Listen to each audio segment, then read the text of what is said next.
Welcome to Women at Halftime podcast, but not just for women, for you men too.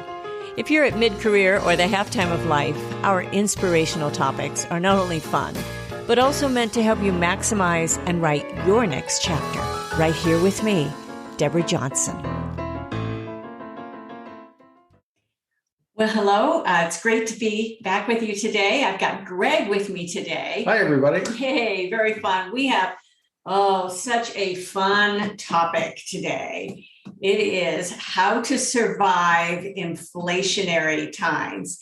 And this podcast is all I kind of cater it to those who are at mid-career, at the halftime of life, making their second half better than first. And I think right now, with what's been going on in our country and in our world, there's a lot of fear with all of this inflation. People think, okay, I thought I was going to be able to retire. I thought I was going to be able to now pursue the business that I really wanted to pursue. And now I'm scared. So we're going to give you a couple clues. Greg has been an RIA, which is a registered investment advisor. I'm going to let you explain that a little bit. And we're going to just go through some simple clues. With every single podcast, there is an article. So you'll be able to get some links and some help, some further help on that too. So thanks again for being with me today, Greg. This is great. Explain what an RIA is so people don't know. Well, it's just a registered investment advisor. So I had to register with the federal government, pass a bunch of tests in order to give investment advice. And part of my background was also being a certified financial planner. So I worked with individuals putting together their household budgets and doing their household financial planning. So hopefully I can help today. Yes, I think you really can. And we're not going to give you like stock advice. We're not going to give you anything like that, but we're going to give you some common sense advice. And so I think, first of all, I'd like to establish the importance of a budget.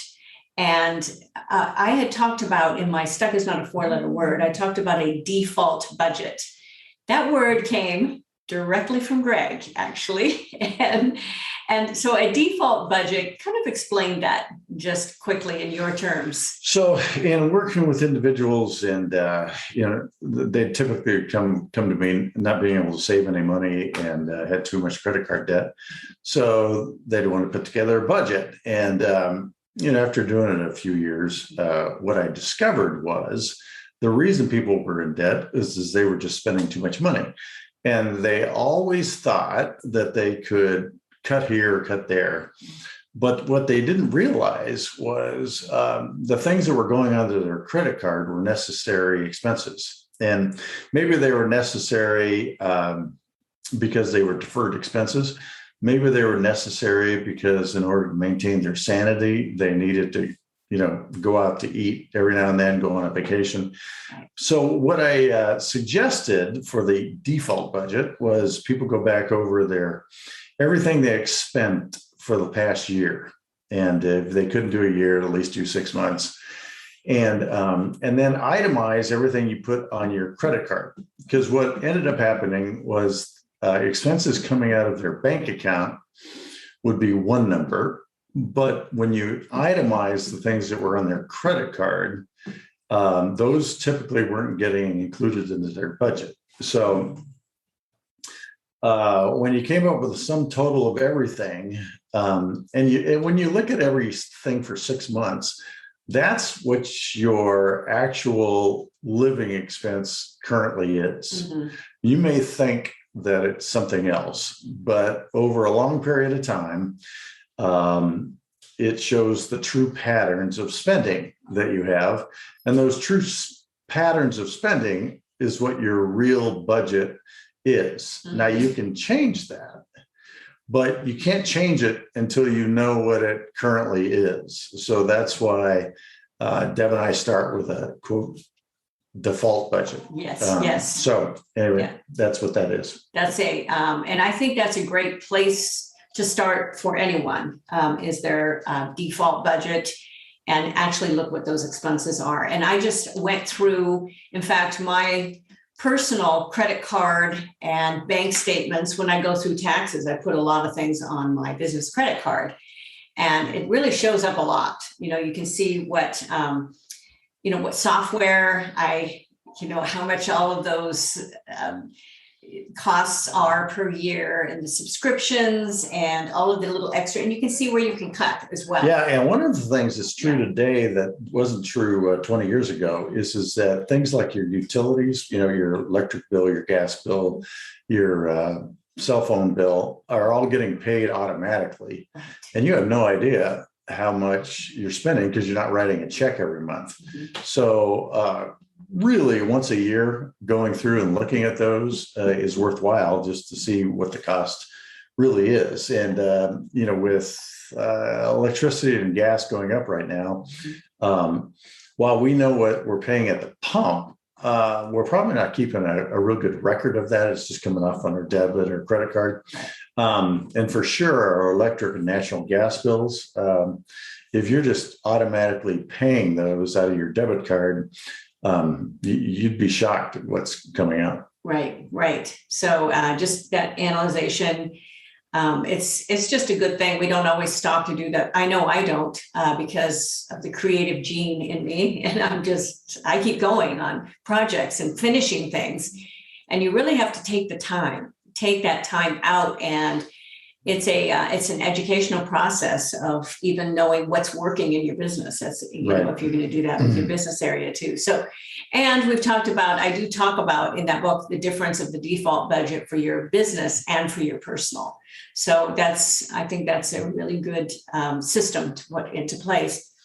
I'm going to talk about mindset for a moment, because we're going to talk about what can you cut in inflationary times. And it's a little tough sometimes because we have it good here. You want to visit a third world country or visit, we were in South Africa. You mean here in the United States? In the United States is where I mean, yes. And you visit somewhere like South Africa, and unless you're on a nice place, you look at the homes and all of the way these people are living, and they're very happy. Some of the happiest people, but they live very, very simply. And we just have a lot now that we expect.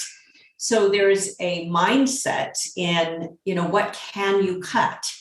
And I think we were recently talking, especially young couples, as they're coming through. And one of the big things, expenses, is going out to eat, and how, not only food has cost more now for everyone at the market, but it costs more even to go out to eat. Mm-hmm. So that's one area, but it's hard, when you want to kind of treat yourself or spend time with people and, all of that. But if you start analyzing some of those areas. So your mindset really is to be thankful. Don't feel like you need to eat out. Don't feel like you need to go on vacation. Just be thankful for the simple life. Yes. And so cute. This is, I love doing these podcasts, but we left our little dog in the room. And so you're going to hear a little shaking now and then. And that's our little Amelia. So hopefully she does not get so anxious as we might have to put her on camera. Okay. So what else can we think of cutting as far as, and how do we work with budget? Now, when we were first married, I have to share, there was not a lot of extra at all. I would go to the supermarket. Of course, I had my coupons and I was working, but I was also finishing graduate school. We had our first child, and all of that was coming together. So I would look for bargains. And so I'd find, pretty good prices on meat. And sometimes you find them at the end of the cycle of where they're going to throw them out. And I got cheese that way. I got these huge chunks of cheese for like $1. I haven't found it that way in a long time. But then I used to grate it and freeze it. And I use that, if you look and if you really pursue some of that to be able to do, I think, you can be creative in some of those, in farmers markets and, all of those areas, especially for good, healthy food. But it takes time. And it takes some effort and to be able to do that. So what are some other ideas on budget, Greg? Can you Well, give us? so the way I think about it as a planner, the biggest monthly costs that we have, kind of in order, are rent or mortgage. Mhm. Our second would be our credit payments. Right. Third would be fuel Mhm. and energy bills. Mhm. Fourth would be eating out. Fifth would just be your food cost. Mhm. So, in inflationary times, all of those go up except your mortgage. If you've locked in a fixed mortgage, you'll be fine. So, what happens in inflation is that the cost of food and energy get passed directly through to you. And but what doesn't get passed directly through to you are the profits coming from your company in the forms of a pay raise. So you end up balancing the federal budget based on the difference between what you're getting paid and what the cost of everything that went up. And that's why they call it a silent tax on the middle class.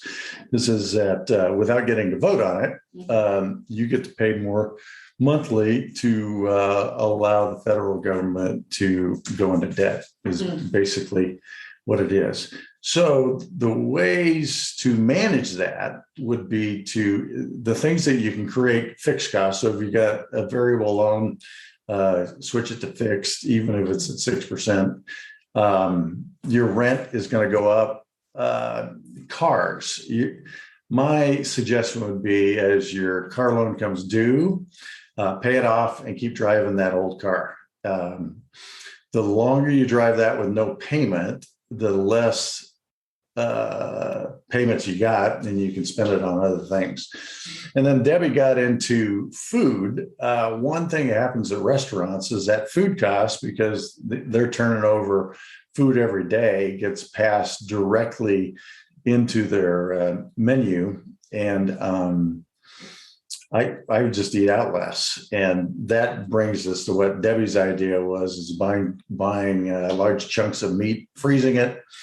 And then we used to, and do some more now that there's only two of us, break the meat into servings of two, just put them in baggies and pull them out as needed. And that way you don't have to thaw, a whole 2 pounds of meat.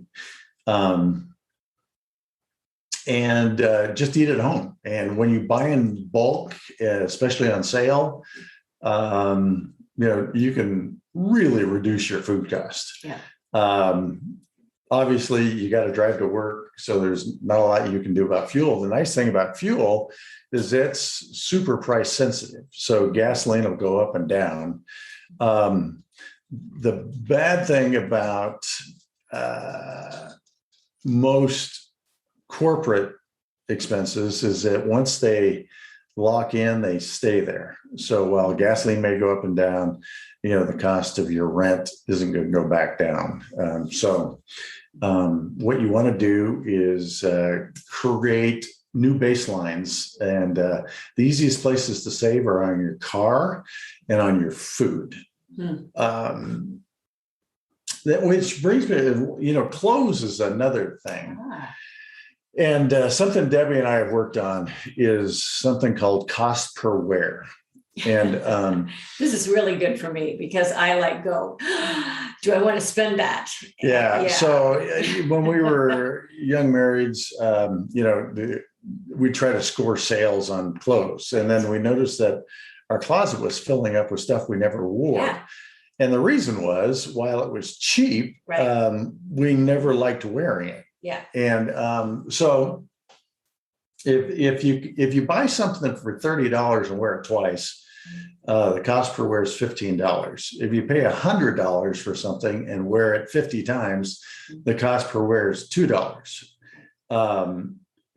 Focus on getting things, don't overwhelm yourself, but only get things that you're going to wear 100 times or 50 times. But you get my point. things that you'll enjoy wearing and you'll wear all of the time are things that over the long run will reduce your clothing cost. You got to resist buying that pair of shoes that you're going to wear one time, Yes. because it goes perfect with that outfit, but you're never going to wear again. You just, in inflationary times, in order to keep your monthly budget down, spend strategically, not just wisely, strategically, Yeah. and you'll find that your budget lasts longer. Yes, I love that, strategically. The same thing, like you just said about clothes, applies to food too, because there have been times I've done this. I've gone to like the area of the grocery store where they're getting rid of canned foods, some of the things that are expiring. And so I kind of stock up on those, but I don't use them. Yeah, 3 years later, you find yourself throwing them away. I have to throw all this stuff away, and I'm thinking, oh my goodness, what a waste of money, of you can't burn money. No, so I think that's something to really think about and think through as you are strategically putting this. Because I still buy in bulk and still freeze. I freeze because we have fruit trees. I freeze juice. A lot of things that I do just because we have that on our property as well. But I do that with chicken. I do it with any, because but we eat all that. But we eat it all. We eat everything. And and vegetables, I don't freeze vegetables much. But anyway, let's talk just real quick about credit card debt. And I kind of looked up what some of the recent percentages, and kind of the average according to Lending Tree is somewhere around 16.65% of credit card percentage on that. And the average, you'll find different reports. The average person holds about $5,000 to $6,000 of credit card debt, something around there. It could be less. Maybe you have no credit card debt. I pay my credit card up every month because I don't want any sort of fees, and I use it for business and everything else. But a lot of people, they let it kind of creep up.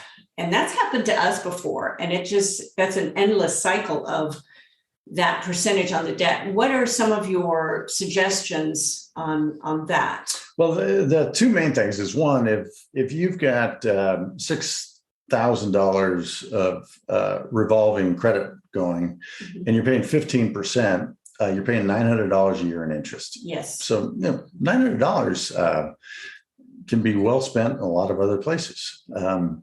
Second, going back to my first point about a default budget, if you're constantly carrying $5,000, what that reflects is that you're constantly overspending your quote unquote budget. And that's where the overage is going.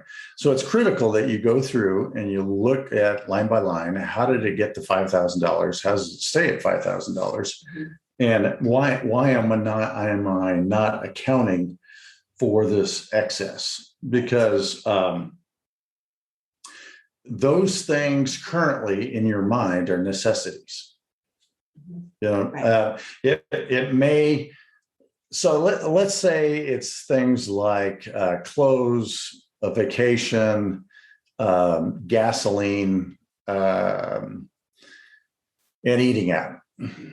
So that's typical things that are on a credit card. Well, the reason you weren't able to pay debit for it is because there wasn't enough money in your checking account. Does that make sense? Yes. Makes sense to me. Yeah. So that means your whole budget needed to be reduced over the year by $5,000, which is only, $400 a month. But if you were spending $400 a month for a year, you'd have $5,000 more dollars in your checking account and be able to use your debit card and never run up your credit card bill. Right. So if you just divide your current credit balance, let's say it's 6,000 by 12, that's 500. So you're roughly 500 a month over, and that's spilling into your credit card. So that's your challenge, is to find $500 of savings. And it doesn't mean eliminating going out to eat. It doesn't mean eliminating ever going on vacation. It means finding on a routine basis where the extra 500 bucks a month is going. Right. And maybe it is going to eating out too much. Maybe you are driving too much. Maybe this year you can't afford the same vacation.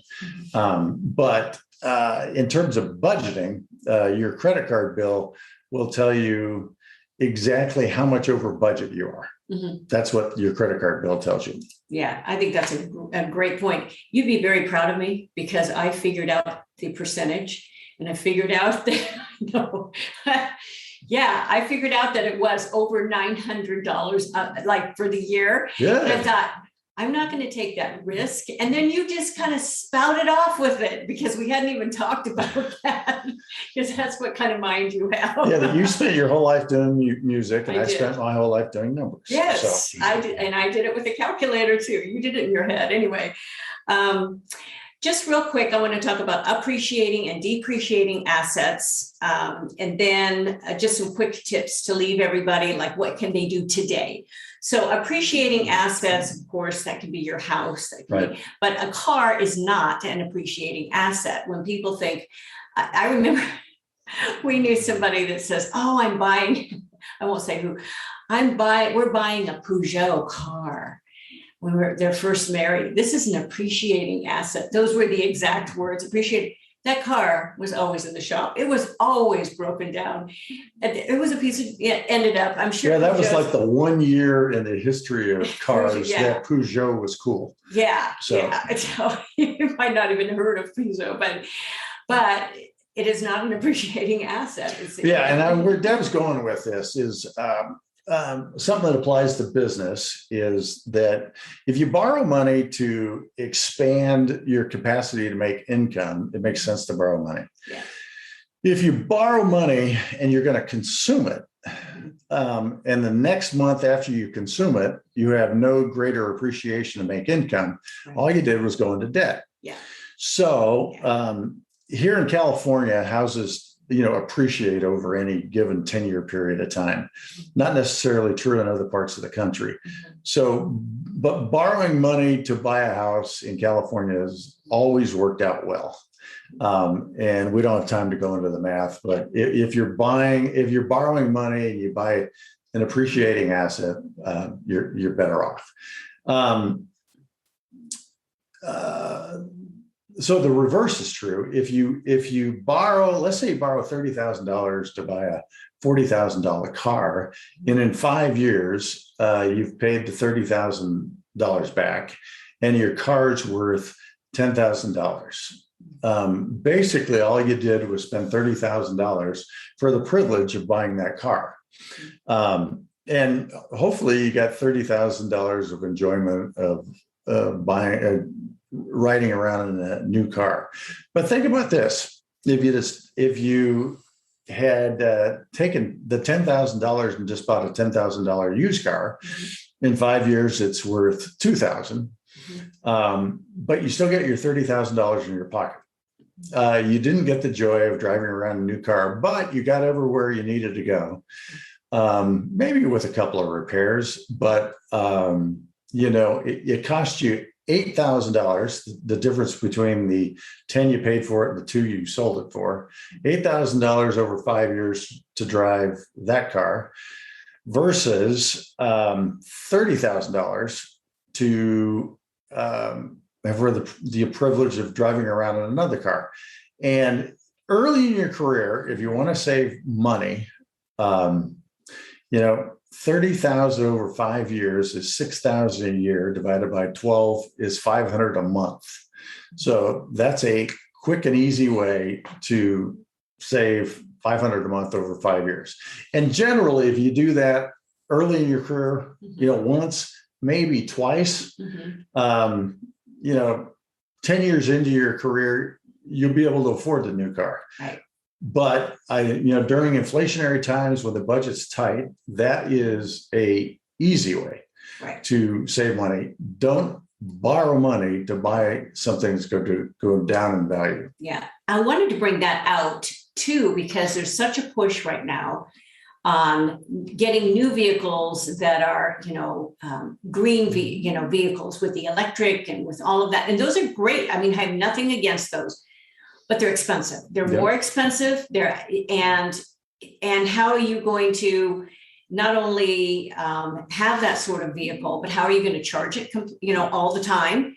And your electricity, if that goes up or you're shut down, what happens? And the way we think as investors is you're buying new technology that hasn't been proven yet. Yes. Nobody has any idea how those are going to last over 5 years. Right. Now, granted, there's no drivetrain, there's no engine, The biggest problem is how long is the battery going to last? Mm-hmm. What's the cost of disposing the battery? Mm-hmm. And what's going to be the cost of replacing the batteries? Right. And, we just don't know. Yeah. And so you're taking a huge gamble, unless you've got cash to pay for a $60,000 vehicle, you're to borrow money to bet on new technology may be morally a good choice for you, but from a budget standpoint, at this point, it's not. And you can always make that. And don't forget, you have to pay for the electricity that you're charging it with. Yes. It isn't free. Yeah. So your electric bill will go up. Yeah, definitely. And it will go up, it takes longer, and you have to have, if you want it done fast. I mean, there's just so much you mentioned the technology. There's so much as a part of this, because we've talked about putting more electric in even our home, but to charge a car, it takes a whole separate station. So so that's why I wanted to just touch on that, because now these are trends, but we've talked about this. You think inflation is going to go up next year. I mean, there's a good chance it's going to go up even more in next year if we're going through this recession. It might stay at least the same. Yeah. So it depends how deep the recession is and whether people can maintain prices. Right. So there's just a lot of unknowns there. So I would say now is a good time, especially this is coming out toward the end of the year, in the middle of November, and we're thinking about holidays and what we're spending on holidays. Now we're thinking about next year too. So that's why we're touching on this. And because we typically look at our budget late in December, early January for the next year. Mm-hmm. So as this comes out in November, we're just trying to give you the tools that you can prepare for 2023. Right. So because we do the same thing. And I do that. We do this. You do a lot of in our home budget, but I do a lot of, we do a lot in the business. And so we talk about all of those things. So, well, one tip would be, I would say my tip would be, let's both give a tip. Okay. So mine would be just to make sure that you go over again some sort of default budget and have something in mind and do the math. Is there anything else, like what would your tip be? Yeah, mine would be just to be aware and admit to yourself that the balance on your credit card is the overflow of your monthly spending, and don't avoid it, include it into your monthly budget and realize that you're spending more than you're bringing in currently. Wow. Yes. Really, really great advice. So what a wonderful podcast this was for everyone. I mean, this is real that we're doing this together, and you even got to see our little dog today. She settled down again, but she was running. We usually keep her out in the other room. So thank you so much for joining us today. Make sure you take advantage of signing up for the newsletter. I'm saying this nice and slow now because of the prompts of Greg. goalsforyourlife.com/newsletter.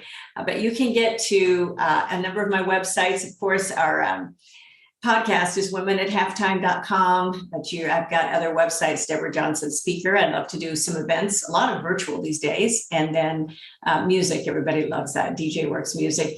And get on the newsletter, though. I have a lot of music, especially coming out to the holidays. So I hope you take advantage of that.